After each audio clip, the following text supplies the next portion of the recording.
You're right, guys. Welcome to Football and Fitness United. My name's James, and I'm I'm going to do a match reaction. Manchester United 0, Newcastle United 0 was the result. And yeah, this is quite a late one, but I was at the game. My voice was a little bit sore from all the shouting. I've calmed down. I've watched everything from all the different content creators and stuff, and I think I saw things a little differently to quite a few of them. So I'm going to have my say on a few of the players. I think I'm going to disagree with a fair few people because there's one player in particular that's getting all the stick, and I'm not saying he doesn't deserve some stick because he wasn't great, but there's a lot of players that are getting off the hook, and I really don't think they should. Like, if you're going to go in on one player, you need to go in on several, because there was plenty of players that did not perform today, that did not perform at all. So first things first, you're just coming in, tuning in live. Obviously, this video is uploaded to YouTube. It's streamed on Twitter. It's better for the algorithm and better for my numbers if you watch it on YouTube. But if you want to watch it on Twitter, then fair enough. But if you can, afterwards, just visit on YouTube, leave me a comment and stuff, like, share, subscribe, all that fun stuff. The channel's growing with like 215 subscribers. A couple of the shorts I took today have banged, so they've done really well. Happy with that. So yeah, if you can do that and get involved, then great. I've also put the link to the StreamYard. So StreamYard is the software that I use to stream basically live. And if you want to come on, all you do is you take that link that I've put in the comments, copy and paste it into your browser. It'll basically bring you into a room. I can bring you into the stream and we can chat about stuff. So if you do want to come on, then please feel free. Anyone's welcome. And also you can get involved in the player ratings. So it's not just a biased show from me, basically, because no one wants just one opinion. No one wants just my opinion. Everyone wants to hear what the whole fan base has got to say. That's what fan content and fan channels are all about, right? It's all about what all of us as a community have got to say, rather than just me spouting my opinion and you taking it as gospel. So yeah, when you come in to the stream, hit me up in the comments. Let me know you're here. Give me your thoughts on the game as well. I know there's a few of you watching, so give me your thoughts on your game. Was it frustrating? Was it expected? And Newcastle a tough team. Did you expect them to park the bus? Did you expect us to create more? Did it plan out as you thought? Like, I must admit, I saw the starting lineup and I was like, ooh, Casemiro and Fred. Okay, I kind of got that, but I was like, didn't know Eriksen was ill. That was one that took me by surprise. Thought Rashford might start as well. That took me by surprise. I was fine with the back four. I think that picks itself at the moment. So yeah, when I saw the back four, I thought, when I saw the midfield, I thought that we may struggle a little bit because no Eriksen, no Partey. And that's basically how it is at the moment. Christian Eriksen is the glue that seems to hold our team together. And we just don't have that player that drops deep to collect the ball without him. And we don't have that player that can link defence to midfield and therefore attack. Big up yourself in the stream. Game was very frustrating. It seemed like we missed Eriksen a lot. The final ball from everyone was very poor. Couldn't agree more. That's basically what I've just said. We missed Eriksen a heck of a lot. And the final ball, I mean, this isn't just one player. People are having to go at Fred for it, and we'll come on to Fred. But the final ball from Sancho, from Anthony, from Bruno, like from all them was very, very poor. So it wasn't just Fred. The whole team were culpable when it came to actually not delivering in the final third. It was very, very strange, to be honest. It felt like the longer the game went on, the more the frustration built in Old Trafford. And then, your fans start jeering and stuff, and then there's more pressure on each pass to be completed and that kind of thing. And that's one thing I don't really like about fan bases sometimes. Like, they don't realize they're getting frustrated, but they don't realize by their actions that they're heaping more pressure on, which is probably affecting the performance. And yes, the players should be able to deal with that pressure. But if you want someone to improve, I don't think jeering them and rushing them to make a decision is the best way to do that. And I very much agree with this comment that says, yeah, we can't single out Fred. The whole attack was poor. A lot of backwards passes. So here's something that I want to touch on, right? Backwards passes. This is something the fan base seem to go mad about, right? If you watch Man City, they make a lot of backwards passes and they recycle possession and they keep possession well. But when there's an option to play it forward, they do. You need to realize the difference between playing a backward pass when it's needed and there's no options, and playing a backward pass for the sake of playing a backward pass. So there was a time late on in the game where one of the centre-backs had the ball and he turned around and he played a backwards pass, and everyone in the stadium groaned. And I was like, there's nothing wrong with that, because half a second later, it was back out with the other centre-back. They'd drawn the forward out and they created space. So you've literally given up a second and a half of play to create that space. So it's actually been productive in that moment going backwards. Would you rather they played it forwards to someone like Fred or Casemiro and they were pressed with 2 or 3 players around them, and then all of a sudden they lose the ball and there's a turnover of possession? Like, you've got to realize that sometimes it's better to keep possession. Like, you can't score when you don't have the ball. You can only score when you have the ball. So all this attack stuff and all this, oh, someone's passed backwards, so it must be negative, is nonsense, right? It's absolute nonsense. If you want to be a possession-based team, which Ten Hag wants, and you want to keep the ball, then sometimes you are going to have to pass backwards. And I'll go on to why a lot of our passes are backwards from our team. The options when we have the ball are shocking. And that's a big problem. Like, I'll take Jadon Sancho, for example, right? People say Jadon Sancho is a pass and move player. He passes, he doesn't move. He never looks for the 1-2, never looks for the return, never gets into space. He plays that one pass and then he's static. And if he's static, then a defender comes to him and he's marked, so he's not going to get the return ball. So our players need to be better off the ball if we want to pass forward more, because they need to create more options.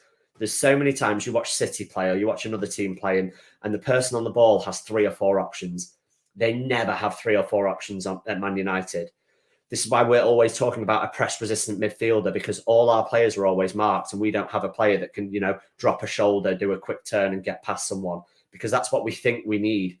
We don't need a press-resistant player. We need our players to find more space and be more active and get in between the lines. Like a prime Juan Mata would, for example, a prime David Silva would. They get in between the lines. They find the space. They don't need to beat a man. They create space. They create little triangles. They make the other team move. They make the other team work. That, for me, is the way we should be playing.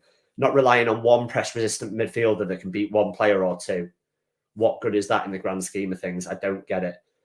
So realistically, yes, backwards passes, you can say that. Absolutely fine. But I don't think people really think about it that deeply. Let's bring this comment up from Essan again. Agreed, Sancho has been very static and it's not normal of him. Watched him a lot before. United was very fast when it came to movement.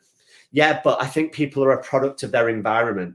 And if Sancho doesn't see other players moving, then he's not going to move as much. I don't think it's not that he's not being coached to do it, because we know that Ten Hag likes to play that style of football. He did at Ajax. It's just that I think, like as I said, you're a product of your environment. And if people don't do it, then you're not going to do it. It's like when it comes to closing down and pressing, right? When one person leads from the front, like the team press is very different when you've got Bruno playing false 9 compared to when you've got Ronaldo playing up front. You got Bruno playing false 9, then he'll run all day, and then obviously the rest of the team presses with him, and it's great. You got Ronaldo, who's static a lot of the time, and he's very slow in pressing. Sometimes he's good, but sometimes he's not. Then the team in general press slower. You're kind of led by the front, led by the head kind of thing. So people like watch and learn. That Dortmund team moved a lot with the ball. Even the City youth team moved a lot with the ball and without the ball. So therefore, Sancho was a product of that environment and moved more. At United, he sees other teammates not doing it so much, and therefore he doesn't do it. That's my 2 cents. I could be completely wrong, but that's just how I see it when it comes to that comment. So let's go into the game, basically. Before we go into the player ratings and stuff, we'll just talk about the game in general. First few minutes, we started really well. I think we moved the ball quite well, actually. I think we had not really many chances. We got into the final third, and I think delivery let us down and final product let us down, which was a common theme throughout the game, if I'm honest. Then later on in the first half, obviously they had the double chance, which was a big chance, to be honest. They hit the bar and then there was a save away. Then there was a penalty shout. I'll be honest, I was sitting on the halfway line looking towards that, and it was the Varane tackle, wasn't it, on Callum Wilson? And I looked at it and I was like, I was waiting for the VAR check to come up, because I was like, that's certainly, if that's in the box, that's a penalty. And when it didn't even say it was being checked, like in the stadium, it didn't say VAR check or anything. So I was like, oh, it must have been outside the box. I've since heard that it might have even been inside the box. If it is, I think we got away with one. I've not seen any replays of any of the penalty decisions. So I've only seen what I saw live in the ground. So I can't comment fully, but it did look like a penalty, to be fair. But while we're on that, let's just talk on the referee. Now, I'm never one for blaming referees, and I'm not going to blame the referee for us not getting the 3 points today. The referee is not the reason we didn't get the 3 points. However, the referee today was awful, absolutely awful. He bottled a couple of big decisions. The game wasn't let flow at all, like it was stop-start. I've been like a PT and a fitness trainer for like on and off for 12 years. I think Newcastle need to hire me because honestly, 90% of their players were going down with cramp. They've clearly got electrolyte and hydration issues. I've never seen so many people drop through lethargy, through tiredness, through cramp. It was absolutely crazy. And the referee just didn't really book for time wasting. He saw Newcastle waste time for, 30, 40 minutes. And then De Gea took about 6 seconds over a goal kick and he almost gets booked for time wasting. And I'm like, you need to realise the environment you're in. Like, United aren't the team that are trying to waste time here. In fact, the one player that did waste a little bit of time was Cristiano Ronaldo when he got subbed and he was walking off slow. And the crowd kind of got on his back a bit. They were like, you need to hurry up off the pitch. We're trying to chase and get a winner here. So I don't think he refereed the game at all. As I'm saying, it was inside the box. Then if it was inside the box, again, I've not seen a replay, but it looks like a certain penalty to me. And we got away with it because it seems like Martinez covered. So we got away with it.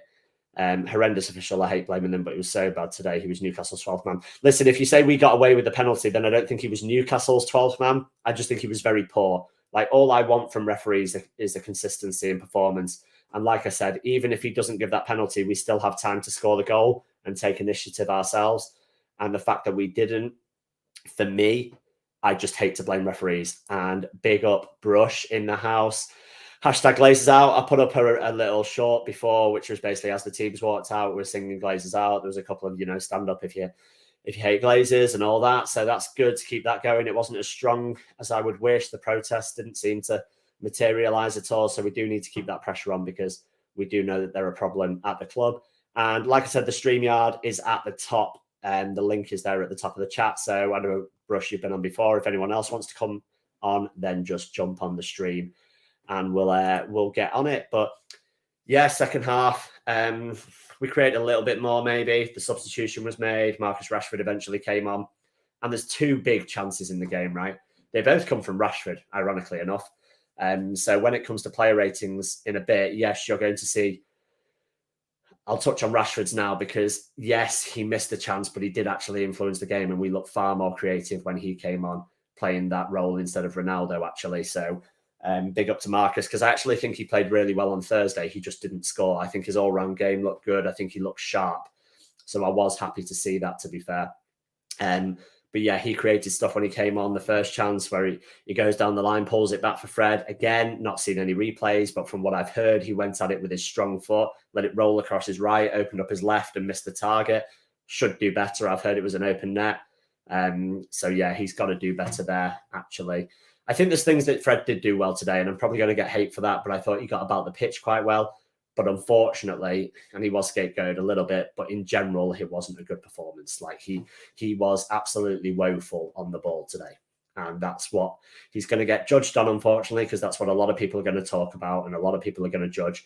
But that doesn't mean the other midfielders get away lightly either. I thought all three of them were awful today. Absolutely awful. And then the second chance for Rashford himself, I think Casemiro puts the ball in, which was ironically one of the good things that Casemiro did all day. Didn't think he was good at all. And Rashford's just got to direct that header back where it came from. And unfortunately, didn't manage to do it. I think he just put it past the post. And listen, I've said this before, that I don't think that Marcus Rashford is clinical or selfish enough to be Manchester United's long-term number 9. And a chance like that shows it. I mean, that for your Harry Kanes of the world, for your Haalands of the world, for your, who's Liverpool, well, not Mo Salah, I guess, but for your Yottas of the world, like that is all bread and butter, right? That is a goal that they score 8-9 times out of 10, or they definitely hit the target. You just don't get the feeling that when it comes into Rashford in that spot that he's going to hit the target and he's going to score. And that's why I like Rashford. I think he's been good this season, but I don't think he's going to be a starting number 9 for United long term. I just don't see it, especially when we can replace him. Right. Let's get into this, man. And I'm going to annoy people. I am going to annoy people because people have their favourites, and that's fine. You can have your favourite, but I'm just looking at 90 minutes on a football pitch. I was at the game, so I'm just judging it on what I saw there. Sometimes you see the game differently than on TV or whatever. You might hear commentary that we don't hear in the ground, and you might see stuff that we don't see, and we might see stuff that you don't see, etc. Start off with De Gea at the back. 6, thought average today, to be honest. Thought there was things he did well. I thought some of his distribution was actually really good. In the first half, I thought, De Gea's distribution's got a lot better.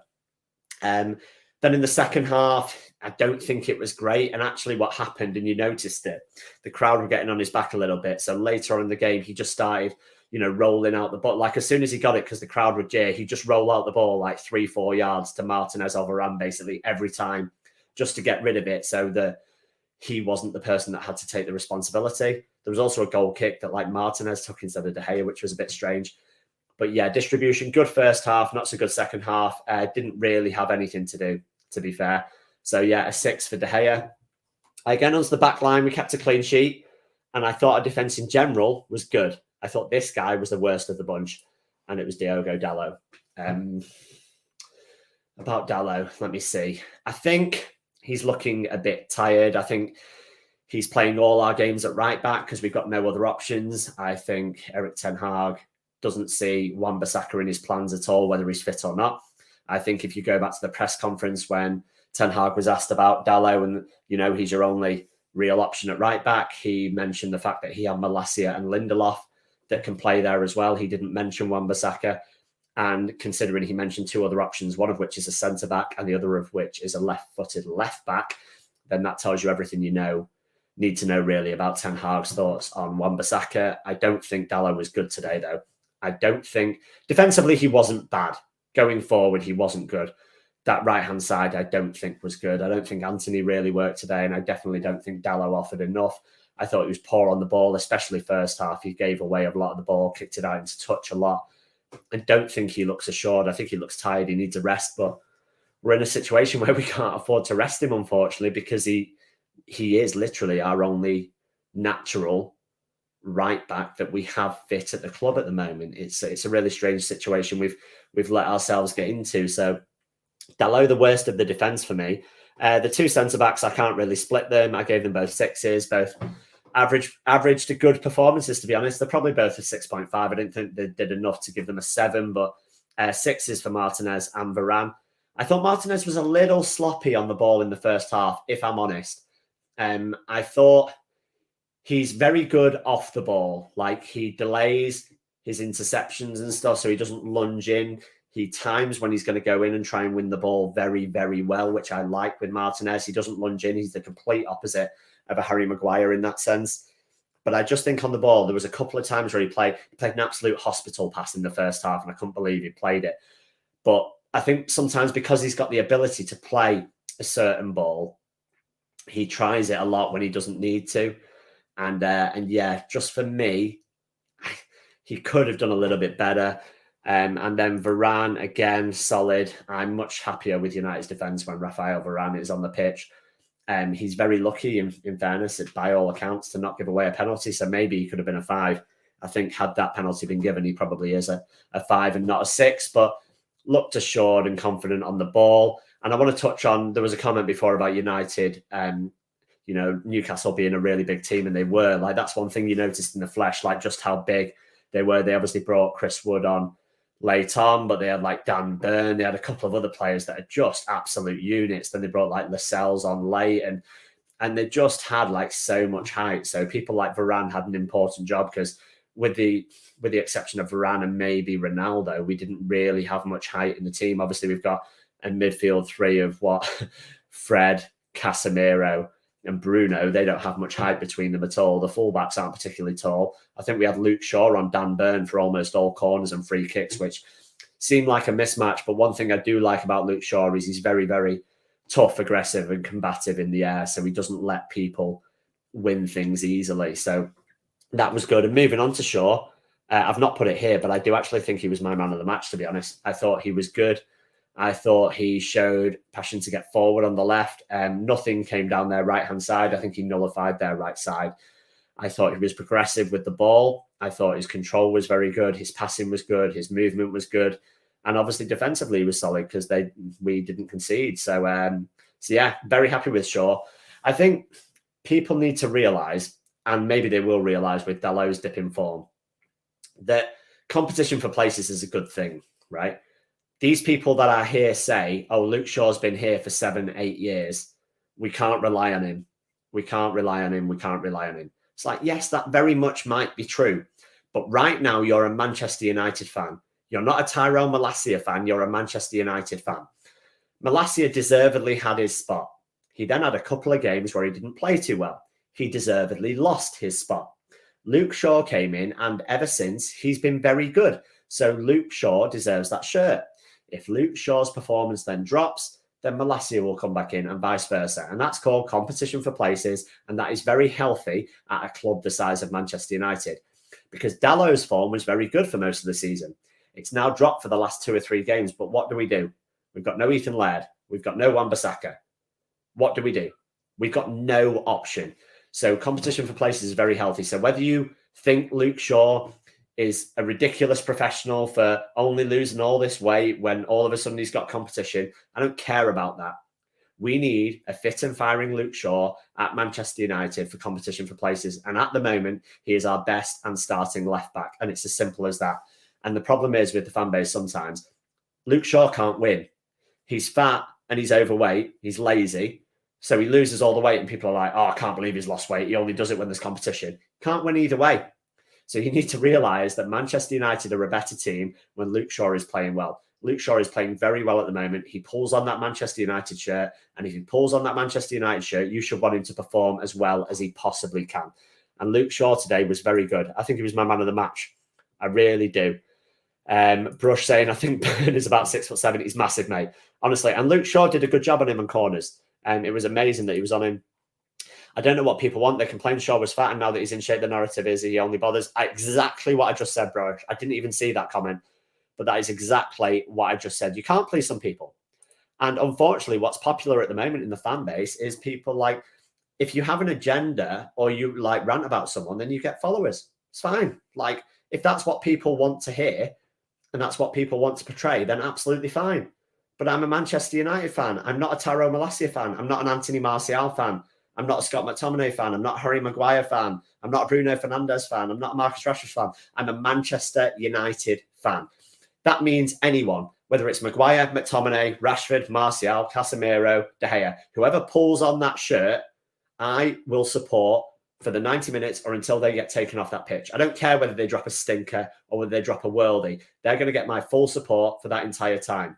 If you want to rant and you want to call on a player's character and you want to slag off a player that plays for the club, absolutely fine. Do it on a different channel, do it on a different platform where they're happy to have you do that. But that is not me. I've never been brought up that way. I'm never going to go in on players like that. I will critique performances. That's perfectly allowed.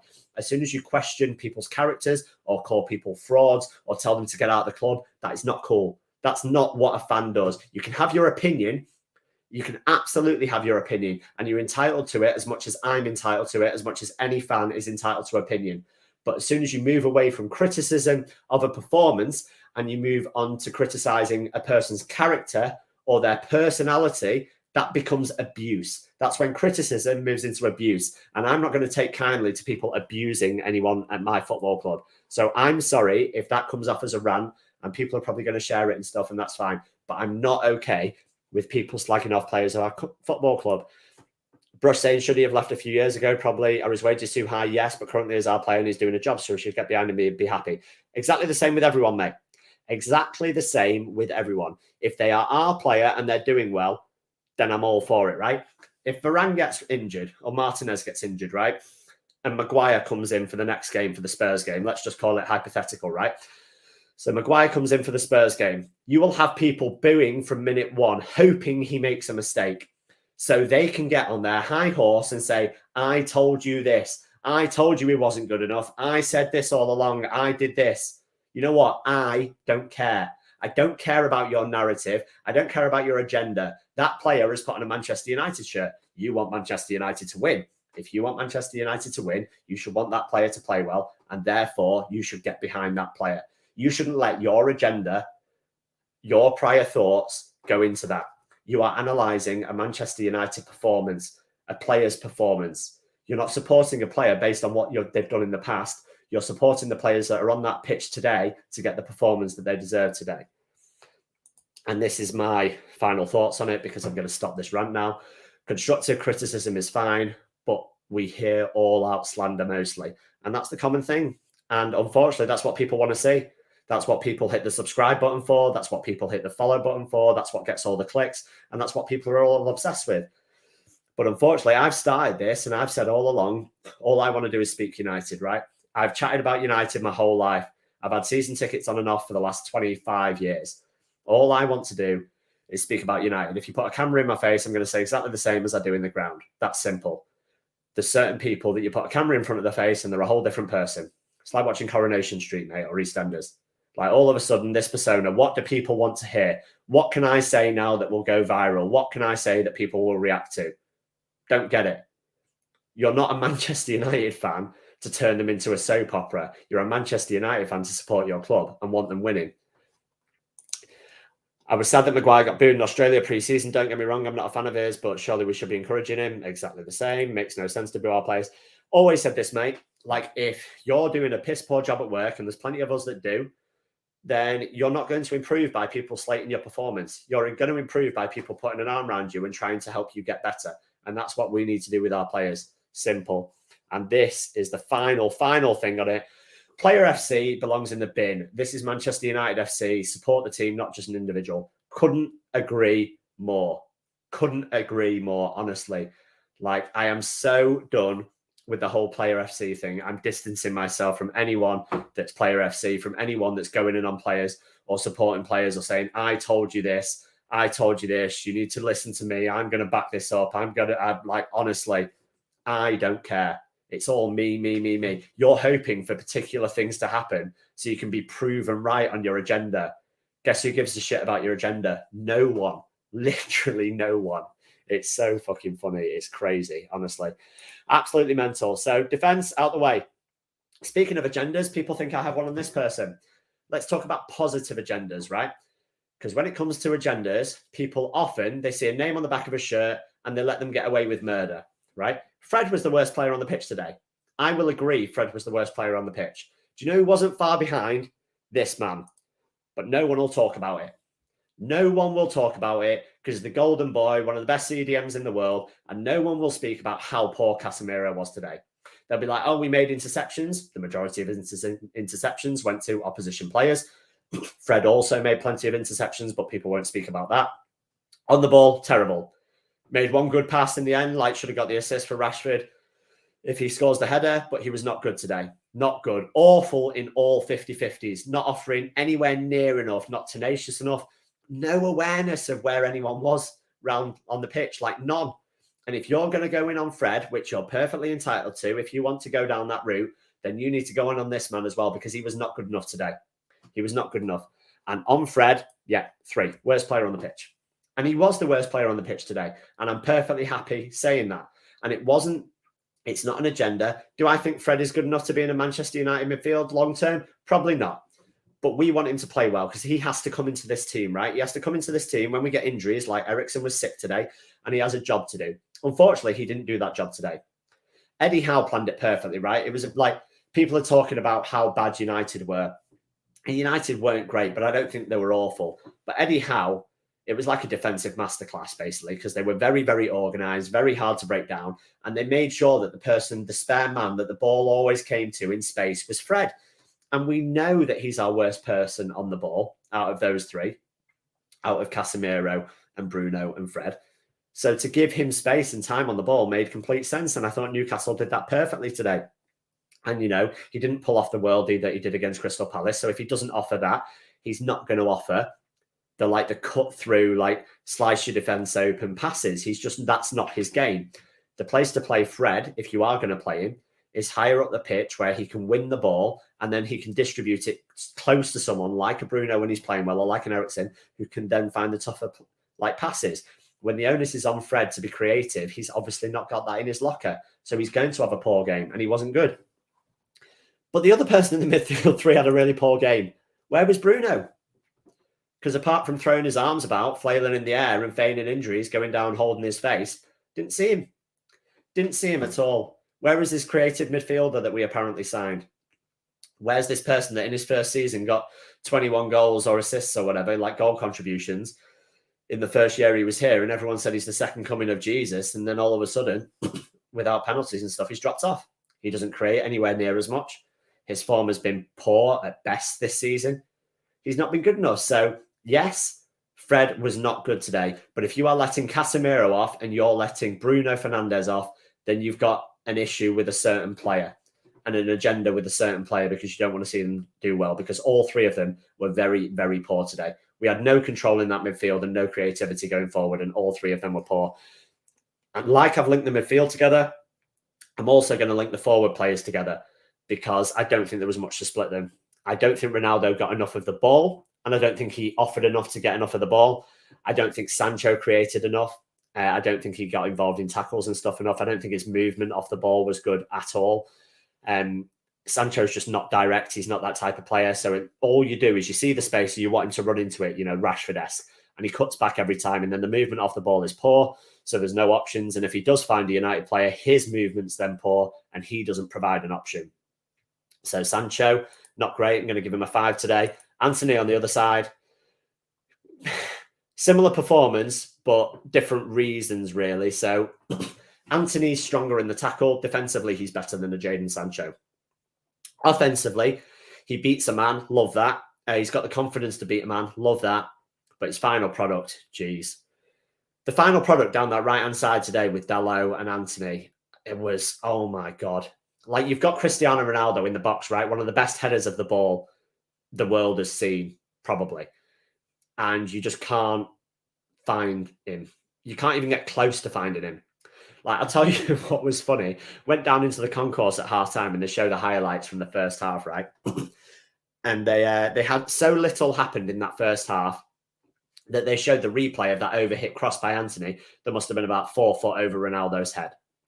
That's how little happened in the first half. That's how little we created.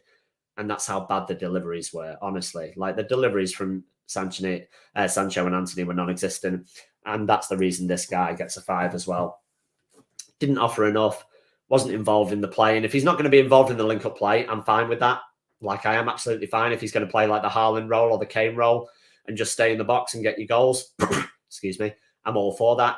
But he's got to do that. And he didn't do that either. He didn't get involved. He didn't drop deep. And he didn't stay up and, like, get involved in the game that way. So Ronaldo, poor.